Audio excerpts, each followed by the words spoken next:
ભાજપના માણસો બળાત્કાર કરે તો પોલીસ એને મેડલ આપે છે. ભાજપના માણસો ડ્રગ્સ વેચે તો પોલીસ એને સલામ મારે છે. ભાજપના માણસો જમીનો પચાવી પાડે તો પોલીસ એને વાહવાહી કરે છે. એટલે હવે ત્યાં લઈ જશે, ઓલા ફરિયાદીને સામે ઉભો રાખશે, પછી પોલીસ એક ગ્લાસ આપશે, એટલે માર હવે આને, પછી પેલાનો તોલો તૂટી જશે, પછી પોલીસ એની રીલ બનાવશે અને કહેશે જોવો સિંઘમો બધા આવી ગયા છે. એ કઈ થોડું કઈ રીંગણા જોખવા માટે લઈ આવ્યા હતા વજનદાર હોય? એ પાણી પીવાનો ગ્લાસ છે. દુનિયાના કોઈ પણ દેશમાં પાણી પીવાના ગ્લાસનું વજન કેટલું હોય? 50 ગ્રામ, 100 ગ્રામ. ગુજરાતમાં જયારે સરકાર જ બુટલેગરોના હાથમાં હોય તો એને ગ્લાસ તો દેખાવાના છે. બુટલેગરોને તો ગ્લાસ જ દેખાવાના છે. છૂટો ગ્લાસ માર્યો, એ ગ્લાસ કોઈને વાગ્યો જ નથી, તો આમાં માણસની મરી જવાની સંભાવના ક્યાં આવી? અને જયારે મેં એમ કીધું કે આ ભાજપની અદાલત નથી, આ કાયદાની અદાલત છે, આમાં જવાનો મને હક છે, તો ત્યાર પછી ઉપર ફોન કરીને જે ભાજપ વાળાની પાસેથી પરમિશન લીધી હોય રામ જાણે, પછી મને જવા દીધો. આજે અમે અત્યારે અહીંયા આ રાજપીપળાની જિલ્લા અદાલતની બહાર ઉભા છીએ. માનનીય ધારાસભ્ય શ્રી ચૈતરભાઈ વસાવાને પોલીસ દ્વારા અત્યારે અહીંયા કોર્ટમાં રજૂ કરવામાં આવ્યા હતા. પોલીસે અમારા હાથમાં છે 5 દિવસની રિમાન્ડ અરજી કોર્ટને આપી અને વિવિધ પ્રકારના 14 જેટલા મુદ્દાઓ લખ્યા. આ મુદ્દો, તે મુદ્દો, ફલાણો મુદ્દો, ને 14 મુદ્દા આધારે પોલીસે 5 દિવસના રિમાન્ડ માંગવાની અરજી આપી. આ અરજી સામે અમારા બધા વકીલોએ સંયુક્ત રીતે, જેમાં હું હતો, મારા જોશી સાહેબ હતા અને અન્ય એક સાહેબ હતા, ત્રણેય વકીલશ્રીઓએ સંયુક્ત રીતે દલીલ કરી અને આ રિમાન્ડ અરજી જે છે પોલીસની એ નામંજૂર કરવામાં આવી છે. આ આખી ઘટના જો જોઈએ, કેમ કે હવે મેં એફઆઈઆર વાંચી છે, આ રિમાન્ડ રિપોર્ટ મારા હાથમાં છે, મેં દલીલો સાંભળી છે. આ આખી ઘટના ફરિયાદીએ લખાવ્યા પ્રમાણે બની તો નથી જ, આવું કંઈ બન્યું નથી, ઉપજાવી કાઢેલી વાત છે. પણ ધારો કે કદાચ દલીલ ખાતર એમ માની લઈએ કે ઘટના સાચી બની છે, તો પણ શું બની છે કે એક સરકારી મીટિંગ છે તાલુકા પંચાયતની કચેરીમાં, એમાં પ્રાંત અધિકારી બેઠા છે, તાલુકા પંચાયત પ્રમુખ બેઠા છે, ધારાસભ્ય બેઠા છે, બીજા અધિકારીઓ બેઠા છે. સામાન્ય ચર્ચા થાય છે, બોલાચાલી થાય છે, ફરિયાદીના કહેવા પ્રમાણે ગાળાગાળી થાય છે અને ફરિયાદીના કહેવા પ્રમાણે પ્રાંત અધિકારીના ટેબલ ઉપર એક પાણીનો ગ્લાસ પડ્યો હતો, એ ગ્લાસ લઈ અને છૂટ્ટો ફેંકીને ફરિયાદીને માર્યો. ફરિયાદીએ એફઆઈઆરમાં લખાવ્યા પ્રમાણે જ્યારે એ ગ્લાસ છૂટ્ટો ફેંક્યો ત્યારે ફરિયાદી જે હતા એના માથા ઉપર પોલીસે આમ આડો હાથ રાખી દીધો, એટલે ફરિયાદીને ગ્લાસ વાગ્યો નથી, આવું એફઆઈઆરમાં લખ્યું છે. હવે આ આખી ઘટનાને સાચી માની લઈએ તો આમાં જાનથી મારી નાખવાની કલમ ક્યાં આવી? છૂટો ગ્લાસ માર્યો, એ ગ્લાસ કોઈને વાગ્યો જ નથી, તો આમાં માણસની મરી જવાની સંભાવના ક્યાં આવી?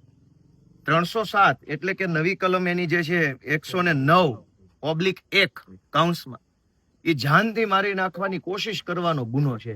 પણ છૂટો ગ્લાસ માર્યો અને વાગ્યો કોઈને નથી, તો જાનથી કેમ મરશે માણસ? અને મરવાનો નથી, મરવાની કલમ કેવી? આમ છતાંય કારણ વગરનું ખોટી રીતે ચૈતરભાઈ ઉપર ગંભીર પ્રકારની કલમો લગાડવામાં આવી, જેથી કરીને એમને લાંબો સમય સુધી અદાલતની અને કાયદાની પ્રક્રિયામાં ફસાવી શકાય, છાપાઓની હેડલાઇન મેનેજ કરી એને બદનામ કરી શકાય, પોલીસ સ્ટેશનોમાં ગોંધી રાખી અને એમની ઉપર માનસિક ત્રાસ વર્તાવી શકાય. આવો કરવાના માટે થઈ અને એમની ઉપર ખોટી રીતે ગંભીર કલમો લગાવવામાં આવી. હકીકત તો એ છે કે ચૈતર વસાવા જ્યારથી ચૂંટણી જીત્યા છે ત્યારથી માત્ર આદિવાસી સમાજ નહીં, ગુજરાતભરના યુવાનો માટે, મહિલાઓ માટે સતત અવાજ ઉઠાવે છે. વિધાનસભાથી લઈ સડક સુધી જ્યાં બોલવું પડે, જે રીતે બોલવું પડે એ રીતે બોલી અને લોકોને જગાડવાનું કામ ચૈતરભાઈ વસાવા કરી રહ્યા છે.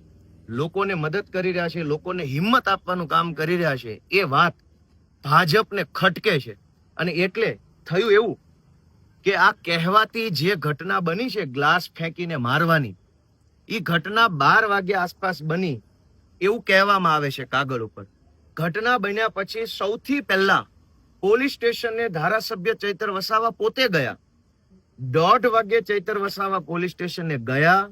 પોલીસને એને પોતાની ફરિયાદ આપી કે મારી સાથે આવું બન્યું છે. પોલીસે ફરિયાદ અરજીના સ્વરૂપમાં લખી લીધી, પણ એફઆઈઆર ન કરી અને ચૈતર વસાવાને એરેસ્ટ કરીને બેસાડી દીધા. જે માણસ પહેલો એફઆઈઆર લખાવા ગયો એને પોલીસે પકડી લીધા અને સાંજના 6 વાગ્યે એફઆઈઆર થઈ. આ જે ગ્લાસ ફેંકવાની ઘટના છે એની એફઆઈઆર સાંજે 6 વાગ્યે થઈ. ચૈતર વસાવાને 1:30 વાગ્યે પોલીસે પકડી લીધેલા. ઓન પેપર એની એરેસ્ટ સાંજના 7 વાગ્યે બતાવવામાં આવી. અને આ બધું જ કોના ઈશારે થયું? ભાજપ વાળાના ઈશારે. ચૈતર વસાવાએ પોતે ફરિયાદ આપી છે પોલીસમાં, એની ઉપર તો એફઆઈઆર નથી લખાણી. અને એનાથી વિશેષ કે હું જયારે અહીંયા વકીલ તરીકે આવ્યો તો પહેલા તો મને પોલીસ સ્ટેશને મળવાનો જ આવવા દીધો. મેં પોલીસને કીધું કે હું વકીલ છું.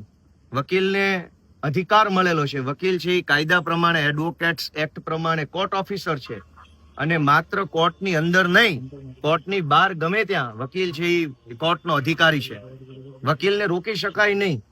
ત્યાં હું એલસીબી ની ઓફિસે ચૈતરભાઈ અમારા ક્લાયન્ટને હું મળવા માટે ગયો તો મને પીઆઈ અંદર નો આવવા દીધો. મેં એમને કીધું કે હું વકીલ છું, તમે મને રોકી નહીં શકો, તમારે મને કોઓપરેટ કરવું પડે. અહીંયા જયારે અમે આવ્યા તો અહીંયા આ અદાલત છે. હવે ગુજરાતનો વકીલ અદાલતમાં નહીં જાય તો હવે તો ક્યાં જવાનું? પોલીસ સ્ટેશન નહીં જવા દો, રોડ ઉપર નહીં ઉભા રહેવા દો, વકીલને અદાલતમાં નહીં જવા દો. અહીંયા ચૈતરભાઈને રજૂ કરવાના હતા. હું એમના કેસમાં વકીલ છું, વકીલાત પત્ર પર મારી સહી છે. પોલીસને હું કહું છું કે હું વકીલ છું, અને એવું નથી કે હું કહીશ તો જ પોલીસને ખબર પડશે. એને ખબર છે ગોપાલ ઇટાલિયા કોણ છે, ગુજરાતમાં વકીલ છે, ધારાસભ્ય છે, યુવાન છે, શું છે. છતાંય જબરજસ્તીથી મને રોકે છે.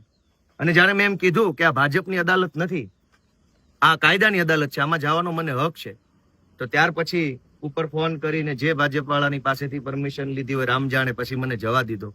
દોસ્તો, આ તાનાશાહીની હદ છે કે એક તો ધારાસભ્ય કક્ષાના માણસને જબરજસ્તીથી ખોટા ગુનામાં ફસાવી દેવાનો, કાયદાની પ્રોસેસમાં અટવાડી દેવાનો, ઉપરથી એના વકીલને અદાલતમાં નહીં જવા દેવાના, જેથી કરીને વકીલ હાજર ન રહે તો જામીનની પ્રક્રિયા ન થાય, રિમાન્ડની પ્રક્રિયામાં વકીલ ન હોય તો રિમાન્ડ મળી જાય. આટલી હદે દાદાગીરી, આટલી હદે તાનાશાહી ભાજપના માણસો કરી રહ્યા છે અને પોલીસની આડમાં કરે છે. પોલીસ તંત્રને અમારી વિનંતી છે કે તમારું શોષણ થઈ રહ્યું છે ભાઈ. ભાજપની સરકાર પોલીસ તંત્રનું શોષણ કરે એટલું તો કોઈનું નથી.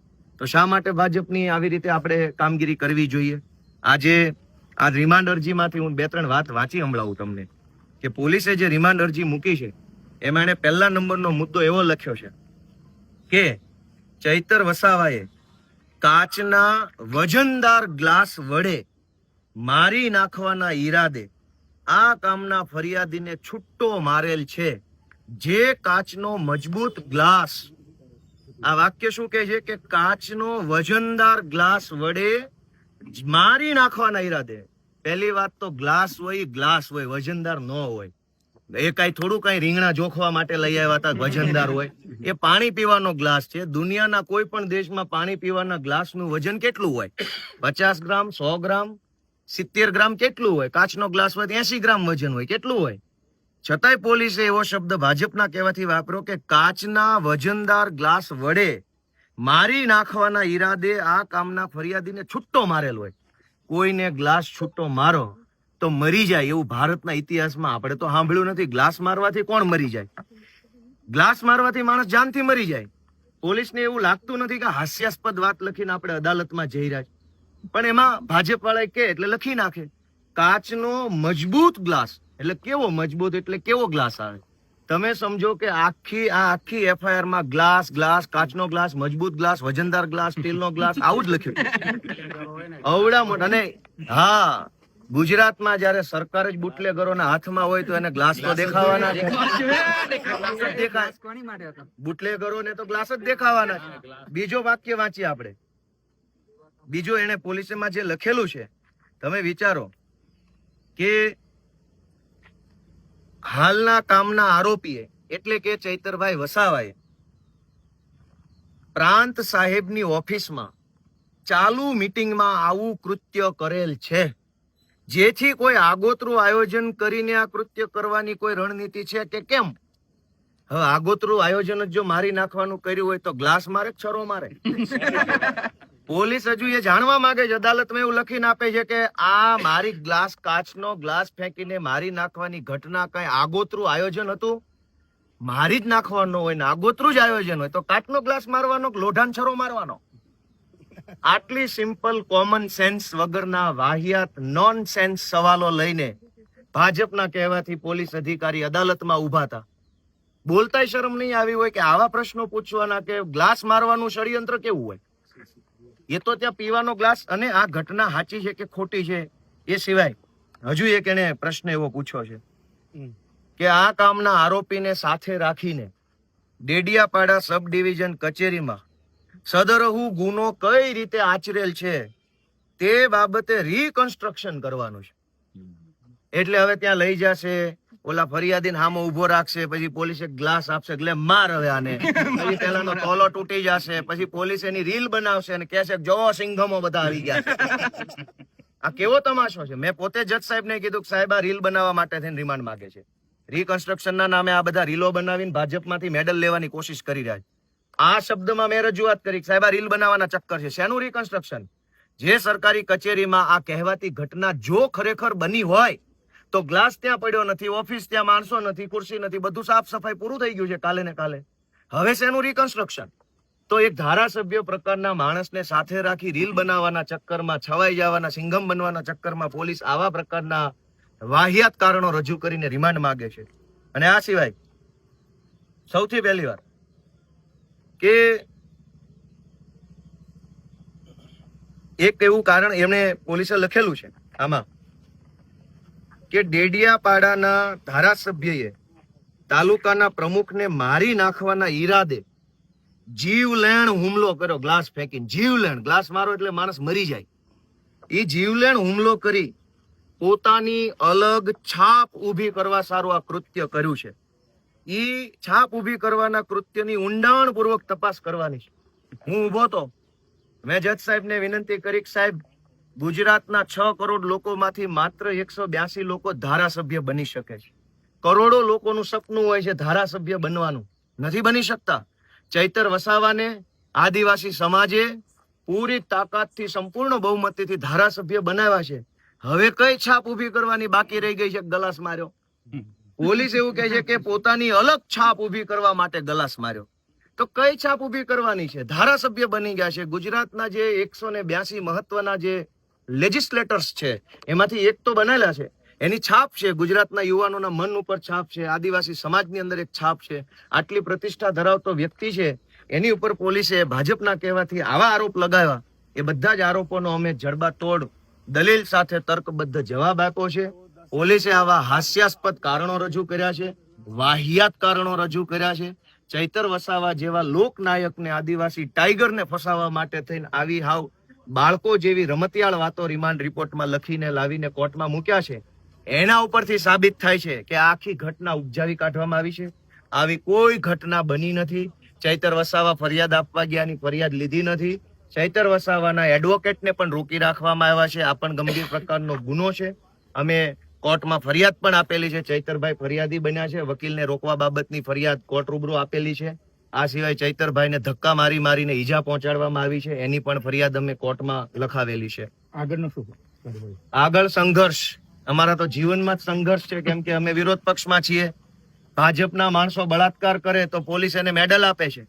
ભાજપના માણસો ડ્રગ્સ વેચે તો પોલીસ એને સલામ મારે છે. ભાજપના માણસો જમીનો પચાવી પાડે તો પોલીસ એને વાહવાહી કરે છે. ભાજપના લોકો ગુંડાગીર્દી કરે, જમીન પચાવી પાડે, દારૂ વેચે, ડ્રગ્સ વેચે, સરકારી અનાજ ખાઈ જાય, સરકારી ગૌચરો ખાઈ જાય તો પોલીસ કે સરકારી તંત્રનું કંઈ બગાડી નથી લેતા. પણ છાસવારે ચૈતર વસાવા કેમ હાથમાં આવી જાય? કારણ કે ચૈતર વસાવા લડે છે, અવાજ ઉઠાવે છે. આ ગુજરાતની વિધાનસભામાં જ્યાં ચૈતરભાઈ વસાવા બેસે છે એ જ વિધાનસભાની અંદર ભાજપનો ધારાસભ્ય પ્રાંતિજનો ગજેન્દ્રસિંહ બળાત્કારનો આરોપી છે. ગુજરાતની પોલીસમાં એવી હિંમત નથી કે એને એરેસ્ટ કરીને જેલમાં મોકલી શકે.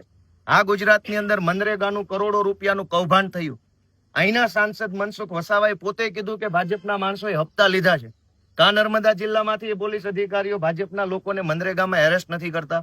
ચૈતર વસાવા લડે છે, યુવાન છે, અવાજ ઉઠાવે છે તો બધાની આંખમાં ખટકે છે. એટલે અમારી વિનંતી છે કે ગુજરાતની જનતા સાથ આપે, સહયોગ આપે. ગોપાલભાઈ, કયા ભાજપના નેતાના ઈશારે આ ફરિયાદ થઈ છે? ચાલો આવો સાઈડ માં.